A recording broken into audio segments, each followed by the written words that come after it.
Wakisashi's Tea House. Konnichiwa minasan, this is Gray from Wakisashi's Tea House over in Japan.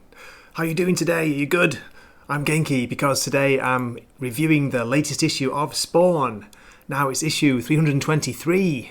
Still amazing that, isn't it? 323. This issue is written by a writer called Rory McConville. Now Rory McConville I know from 2000 AD. And the art is by Carlo Barberi, who's been doing the last few issues. Okay, so it came out today. It's Wednesday, December 1st. And it's still priced at the wonderful Spawn price of $2.99. So, what's this issue about? Well, this issue was a bit of a surprise for me, to be honest. The last few issues we've had have been action-packed, full of some crazy action scenes, lots of fights, lots of death and bloody gory. But this issue is more focused on characters. We get to know a lot about Mark Rosen. He's the latest incarnation of medieval Spawn. And a new to me character who's actually an old character. Let's just check his name. I think it's Jim Downing. Now, Jim Downing's been in the past issues. I'm a new reader, so I don't know what went on before, issue 300 I started reading. So yeah, it's nice character-based, character-focused issue. There are some action scenes in there. It's pretty cool. Let me show you a little bit of the artwork. Just wait till you see this. Check this out. There's a great scene here where you've got medieval Spawn with his huge sword, ladies, and you've got Jim Downing with energy pouring out of his eyes. So yeah, it's different to usual. If you're looking for action, maybe you can skip this issue because there's not a lot of action, but I think it's very well written. The conversations are interesting. I don't mind conversations, don't mind talk if it's well written, and it is. And of course the art is much better than a lot of stuff that's been put out by the big two, as I often say. So I'm going to go through the story. It's going to be shorter than usual, this video, because as I say, there's not that much that happens, but keep watching and let me know what you think at the end. Okay, here we go. The issue opens on a battlefield strewn with the bloodied bodies of dead goblins. They have felt the blade of medieval Spawn. Not again. Mark is confused. How did he get here? He doesn't remember what happened when he becomes medieval Spawn. The writer hints that Mark goes somewhere when the Spawn persona takes control of him. He has vague memories of a screaming black void. Suddenly, to Mark's great surprise, Jim Downing appears. "How are you still alive?" asks Mark. They go to a diner to talk. Jim tells Mark that there have been agents from both sides coming after him. After a brief encounter with Al Simmons, which happened in Spawn issue 312, Jim tracked down Mark. Jim wants to know what the deal is with the helmet. Mark tells Jim that a few months ago he was checking the helmet out when it kind of attached itself to him. He tried throwing it out, but it keeps randomly appearing. When it does, the next thing I know, I'm waking up in some field or forest surrounded by maggot guts or demon corpses. That's a great line. Then Jim asks Mark if he really trusts Al. Mark hasn't told Al about the helmet yet. Jim continues. He's worried about Al, worried he's going to doom the whole world in his quest to save humanity from the agents of heaven and hell. "So what are you saying?" asks Mark. Jim wants to know if he can count on Mark if the shit hits the fan. "Shit man, are you talking about a coup?"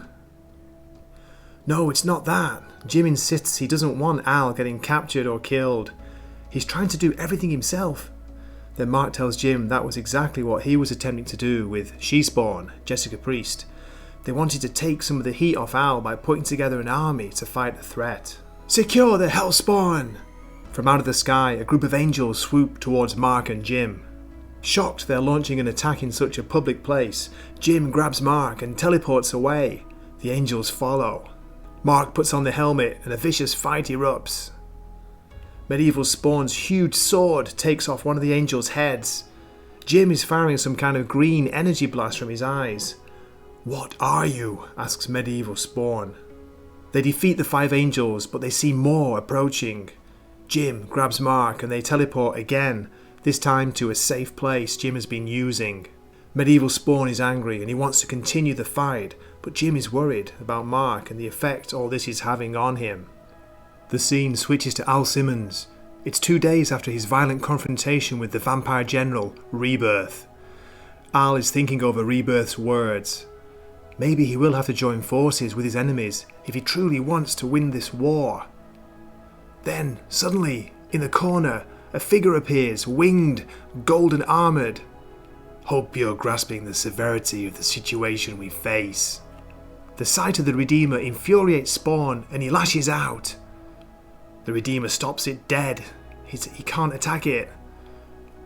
How'd you do that just now? Redeemer tells him to calm down so he can explain. Al, we've got a lot to discuss. And that's where the issue ends. Okay, on the next page we get a preview of the cover of issue 1 of The Scorched. Now it looks like it's been put back to January 2021. I thought this was coming out in December, but it looks like January now. And on the next page there's a preview of the cover for Spawn 325. Wow, look at this. Great artwork there by Bjorn Barends. December. And then there's a variant cover for this issue, for 324. Now this variant cover is drawn by Carlo Barberi, who's the main artist on this issue. So, what did you think of the issue? Have you read it? As I was saying earlier in my brief review, it's a different issue to the last few ones that have come out. There's a lot less action, a lot more focus on characters, a lot of talking in this issue. Now, I don't mind talking if it's been written well, and I think the fill-in writer was Rory McConville. Yeah, he did a good job with the writing. I enjoyed reading it. I enjoyed getting to know more about the characters because I don't know Jim and I don't really know Mark, so yeah, it was good for me to kind of catch up with them and to see them catching up on things that have happened before and of course talking about things that are going to happen in the future. So yeah, let me know what you thought about it in the comments, and as always, thank you so much for watching. I hope to see you in a future video. Okay, this is Gray from Wakizashi's Tea House signing off. Matane. Wakizashi's Tea House. Please subscribe.